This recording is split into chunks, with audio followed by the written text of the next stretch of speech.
Doğal zararı yok. Doğal zararı yok.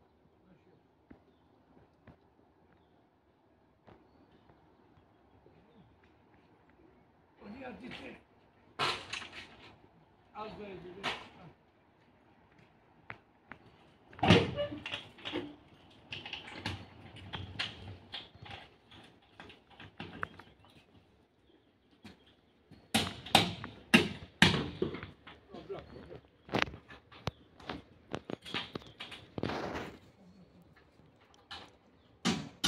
Hı hı.